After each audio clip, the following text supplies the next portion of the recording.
Bonjour femme de destinée, toujours une joie pour moi de te retrouver, tellement contente de passer ces moments avec toi. J'espère que c'est la même chose de ton côté.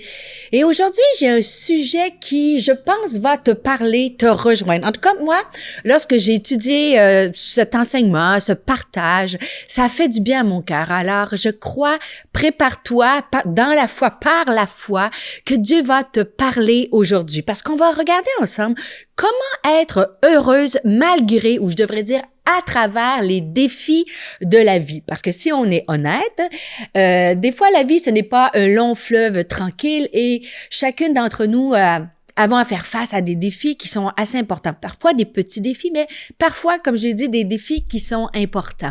Mais juste avant de te partager sur ce thème-là, j'aimerais t'offrir mon e-book tout à fait gratuit sur le thème « Deviens la femme que tu admires ». Et comme à chaque fois, c'est gratuit, c'est un outil supplémentaire qui peut t'aider à aller plus loin.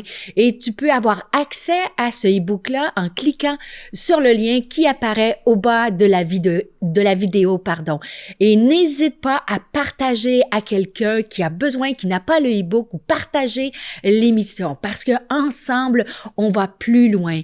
Et ensemble aussi, on s'encourage et on se fortifie. Et juste aussi avant d'ouvrir les Écritures ensemble, de partager quelques clés aujourd'hui, juste t'encourager à écrire un petit mot dans le chat, à te dire dis-moi qu'est-ce que tu es en train de traverser. J'ai dit, comment on peut être heureuse malgré ou à travers les défis de la vie.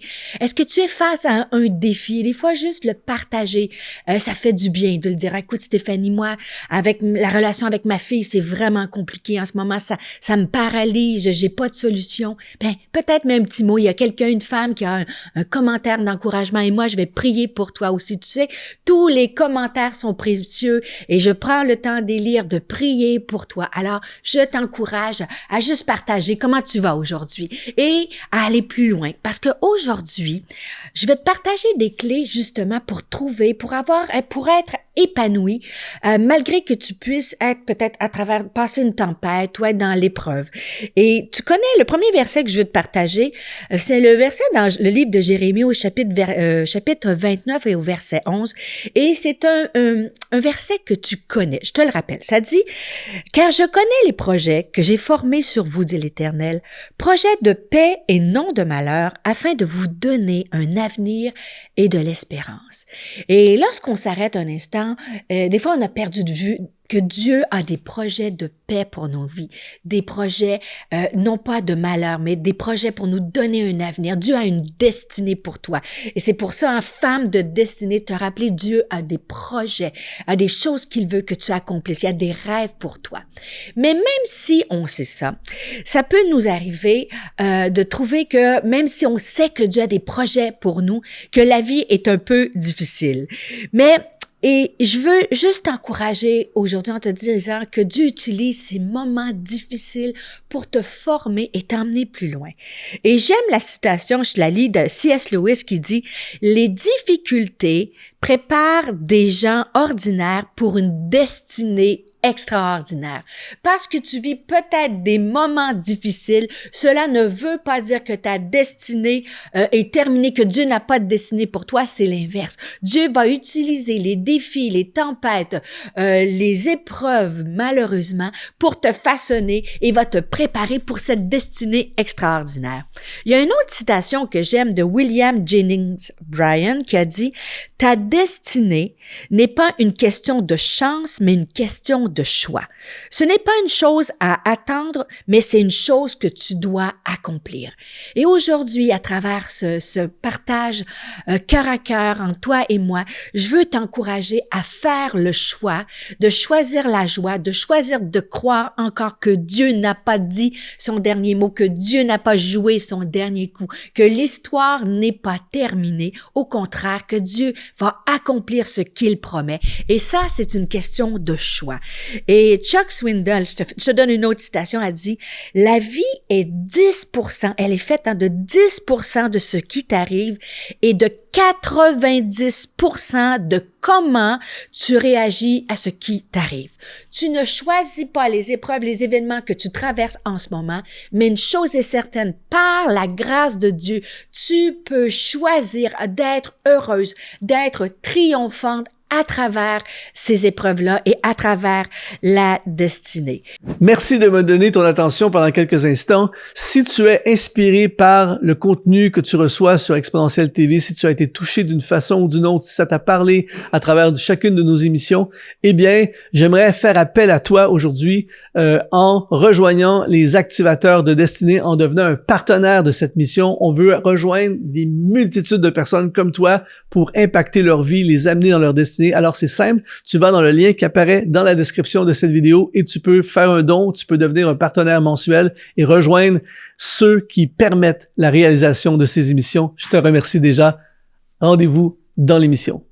Et on va regarder ensemble à deux façons, deux clés pour être heureuse malgré les défis de la vie ou à travers les défis de la vie. Et je veux te dire juste en commençant, il est possible d'être heureuse malgré des problèmes non résolus.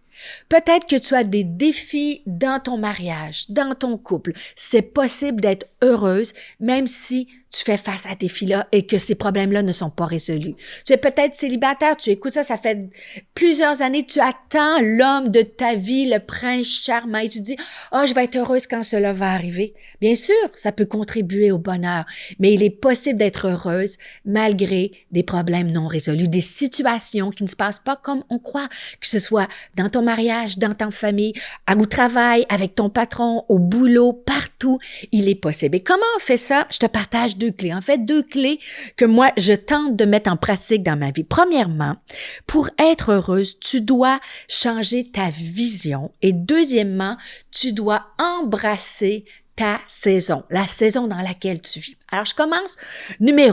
Clé numéro 1, tu dois changer ta vision.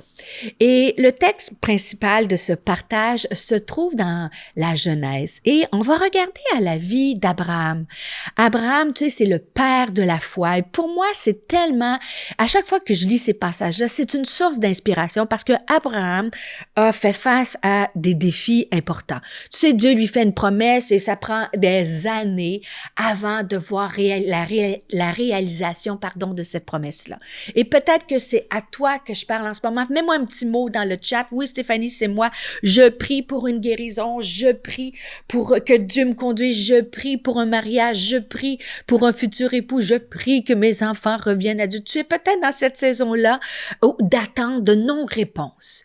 Et à travers la vie d'Abraham, on va regarder à une clé comment c'est possible d'être heureuse quand même. Alors, ça se trouve dans Genèse, au chapitre 12, au verset 1 à 4. Je te le lis. Ça dit, « L'Éternel dit à Abraham, va-t'en de ton pays, de ta patrie et de la maison de ton père, dans le pays que je te montrerai. Je ferai de toi, et il va lui faire cette promesse-là, je ferai de toi une grande nation et je te bénirai. Je rendrai ton nom grand et tu seras une source de bénédiction. » Amen, amen, amen. Qui veut être cette source de bénédiction? Écris-moi là dans le chat. Stéphanie, moi, je veux être une source de bénédiction. Mais regarde la suite. Ça dit, je bénirai, l'Éternel va dire à Abraham, je bénirai ceux qui te béniront et je maudirai ceux qui te maudiront et toutes les familles de la terre seront bénies en toi. Et Abraham partit comme l'Éternel le lui avait dit et Lot partit avec lui. Abraham était âgé de 75 ans lorsqu'il sortit de Charan. Et c'est juste fou parce que quand tu regardes ça, pendant toutes ces années, pendant que le temps passe, pendant qu'il attend la promesse de Dieu, Abraham, je ne sais pas qu'est-ce qu'il y a dans son cœur. Il peut être déçu, il peut être en colère, il peut être dans l'incompréhension. Il vit quelque chose. Et on va le voir, regarde la suite de l'histoire dans Genèse chapitre 15, regarde la réaction d'Abraham. Alors qu'il a la promesse et le temps passe, Genèse chapitre 15, verset 1 à 6, ça dit « Après ces événements, la parole de l'Éternel fut adressée à Abraham dans une vision et il dit « Abraham, ne crains point, je suis ton bouclier et ta récompense sera très grande. » Et là, tu aurais l'impression, parce qu'Abraham, c'est le père de la foi qui va dire « Ah, merci Seigneur, gloire à Dieu, j'ai confiance en toi. » Mais regarde la réponse, ça va être « Abraham répondit « Seigneur éternel, que me donneras-tu? Je m'en vais sans enfant et l'héritier de ma maison, c'est Eliezer de Damas, un de mes domestiques. » Et Abraham dit, « Voici, tu ne m'as pas donné de postérité et celui qui est né dans ma maison sera mon héritier. Il est en train de dire carrément à Dieu, j'attends la promesse, tu l'as pas faite, je suis déçu et moi je vais prendre les choses en main. Je vais choisir un héritier puisque j'attends et j'ai pas la réponse. Et en ce moment même, on sent que Abraham n'est pas heureux, n'est pas dans la paix, n'est pas dans l'épanouissement parce qu'il est dans l'attente de la promesse. Et ça, je sais pas si ça fait comme le même effet à toi qu'à moi, mais moi, des fois, ça me fait du bien parce que je sais que toi qui écoutes Femme de destinée, tu es une femme hyper spirituelle et que tu attends en silence avec confiance la réponse de Dieu. Mais des fois, hein, moi, ça peut m'arriver, peut-être toi aussi, on n'est pas encore heureux. Dans le défi, on n'est pas pleinement épanoui. Et Abraham, il est dans cette situation-là. Il dit, hein, tu ne m'as pas donné de postérité. J'ai pas vu encore la promesse que tu m'as faite. Et la suite du texte nous dit, alors la parole de l'Éternel lui fut adressée ainsi, ce n'est pas lui qui sera ton héritier, mais c'est celui qui sortira de tes entrailles qui sera ton héritier. Et Dieu est en train de dire à Abraham, je n'ai pas changé. Ce que j'ai promis, je vais l'accomplir en mon temps. Et c'est ce que Dieu te dit aujourd'hui. Si tu veux être heureuse, reste accroché à la promesse que Dieu t'a faite. Et la suite du texte nous dit, puis il fit sortir Abraham de sa tente et lui dit, « Regarde vers le ciel et compte les étoiles, si tu peux les compter. » Il lui dit, « Telle sera ta postérité. » Et Abraham eut confiance en l'Éternel qui lui imputa à justice. Pour être heureuse, épanouie à travers les défis de la vie, je te fais le même conseil que Dieu a dit à Abraham. Il a dit, sors de ta tente. Peut-être qu'alors que tu écoutes cette émission-là, tu es emmuré dans des pensées, dans des déceptions, mais sors de ce lieu-là émotionnellement, sors de ce lieu-là spirituellement et regarde vers le ciel. Lève les yeux. Regarde. Ne regarde pas à ce que tu vois, mais le Seigneur a dit, regarde le nombre des étoiles dans le ciel. Et moi, je veux te dire que le grand Dieu créateur de ces milliards et milliards et milliards d'étoiles, ce Dieu tout-puissant a la capacité d'accomplir ce qu'il promet. Il a la capacité d'accomplir les promesses dans ta vie, dans ta destinée, dans la destinée de tes enfants, dans tout ce qu'il a préparé à l'avance pour toi. Alors la première clé, ne change ta vision. Sors de l'attente et ne regarde pas à ce que tu vois, mais regarde à la puissance de Dieu. Et la deuxième clé, c'est premièrement, je t'ai dit, change ta vision, sors de l'attente, regarde vers le ciel au Dieu Tout-Puissant. Et la deuxième clé, c'est embrasse ta saison. En Genèse chapitre 1, verset 14, ça dit, hein, quand Dieu a créé tout l'univers, qu'il a créé le ciel et la terre, ça dit au verset 14 de Genèse 1, ça dit, Dieu dit qu'il y ait des luminaires dans l'étendue du ciel pour séparer le jour d'avec la nuit, que ce soit les signes pour marquer les saisons, les jours et les années. Et en fait, autant qu'il y a des saisons spécifiques au point de vue naturel, nous traversons dans notre vie de femme des saisons émotionnelles, des saisons dans notre marche avec Dieu, des saisons dans notre vie de femme. Et en fait, j'aime faire des équations. Hein. Je te donne une petite équation. Comment on marche heureuse sur le chemin de la vie? On marche une journée à la fois, année après année, à travers les diverses saisons de notre vie. Et des fois, on devient triste ou c'est difficile d'être heureuse dans les défis parce qu'on traverse des saisons qui sont plus difficiles. Et je ne sais pas dans quelle saison de ta vie tu es, mais au Québec, peut-être c'est pas la même chose dans ton pays, mais moi, peut-être que tu peux difficilement t'associer à ce que je vais te partager si tu vis dans un pays où c'est toujours le soleil. Mais je pense que tu peux saisir un peu ce que je te dis. Par exemple, au Québec, ici, c'est l'automne. Et à l'automne, c'est une saison où les feuilles changent de couleur. C'est magnifique. Mais c'est aussi une saison où les feuilles commencent à tomber des arbres, où ça commence à devenir plus sombre, et ainsi de suite. On vit 4 belles saisons dans mon beau pays. Et on va passer, hein, tu sais, il y a l'automne où ça commence c'est beau, mais finalement, on passe vers une saison qui va vers la mort. Et après l'automne, on arrive à l'hiver. Et au Québec, l'hiver, je veux te dire, si tu nous visites en janvier, février, mars, il fait froid, ça peut faire jusqu'à moins 30 degrés Celsius, il y a la neige, c'est sombre et c'est difficile l'hiver. tout est mort, il n'y a pas de verdure. Et après ça, après l'hiver, revient le printemps. Et dans le printemps, ça commence à renaître, à venir beau, et jusqu'à arriver à l'été. Comment être heureuse à travers les défis de la vie, c'est de reconnaître dans quelle saison de la vie es-tu. Et je veux te dire aujourd'hui, prendre le temps dans le chat peut-être de m'écrire, moi Stéphanie, je suis en automne. Il y a une période où ça allait bien, mais là les feuilles sont en train de tomber de l'arbre. C'est une saison difficile. Peut-être que tu es même en l'hiver, où c'est froid, où tout est arrêté, où tout est figé et tu as de la misère à trouver le bonheur. Et c'est bien de s'arrêter, de dire dans quelle saison je suis. Mais une chose est certaine, c'est qu'après l'automne, après l'hiver froid, comme cela arrive dans le cycle naturel, les saisons passent. Dans ta vie, les saisons vont passer. Et après l'hiver, arrive le printemps. Et après le printemps, c'est l'été où les fleurs sortent, où il y a les couleurs et le soleil. Et en fait, ce n'est pas la saison de ta vie qui devrait dicter ta foi, mais ta foi qui dicte ta saison. Et peu importe, ou je devrais dire malgré, je pense que je vais dire ça comme ça, malgré ta saison, tu peux aller chercher la foi si tu lèves les yeux vers celui qui est tout-puissant et que tu reconnais et que tu t'accroches au fait que l'automne et l'hiver vont finir par passer.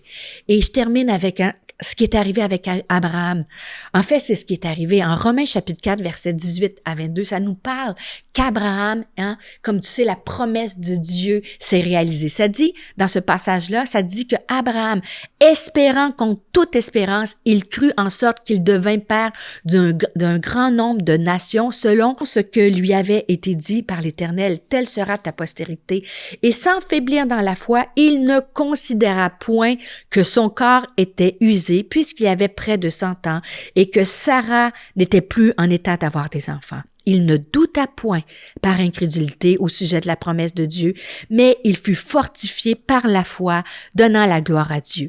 Et j'ai souligné, et médite-le, ça dit, il ne considéra point que son corps était déjà usé. Sarah et Abraham n'étaient pas dans une saison où ils pouvaient enfanter, donner la vie. C'était terminé pour eux, ils étaient trop vieux. Mais malgré cette saison, ils ont gardé la foi. Et ce n'est pas la saison qui dicte ta foi, mais ta foi qui dicte ta saison. Alors, je te laisse sur 3 vérités sur les saisons. Il y a du bon dans chacune des saisons que tu traverses. Note-le, prends le temps peut-être de méditer après cette émission. C'est quoi le bon que tu peux tirer en automne ou en hiver? Les saisons passeront, même si en ce moment ça te semble long. La saison va se terminer, accroche-toi à ça et finalement, la vie reprend toujours après les saisons mortes. Je te laisse sur une dernière citation, ça dit « Quand vous entrez dans un endroit serré et que tout semble être contre vous à un point tel que vous pensez que vous ne pourriez tenir 1 minute de plus, n'abandonnez pas parce que vous vous trouvez au bon moment, au bon endroit, là où la marée va tourner. Alors, accroche-toi, le vent va tourner, la marée va changer parce que Dieu a des rêves, a des promesses pour toi et ta maison. Alors, je te laisse là-dessus, je t'invite à partager l'émission à quelqu'un qui est dans une situation, une saison difficile et je t'encourage à aller chercher le e-book en cliquant sur le lien qui apparaît au bas de la vidéo. Alors, on se retrouve bientôt pour une prochaine émission de Femmes de Destinée.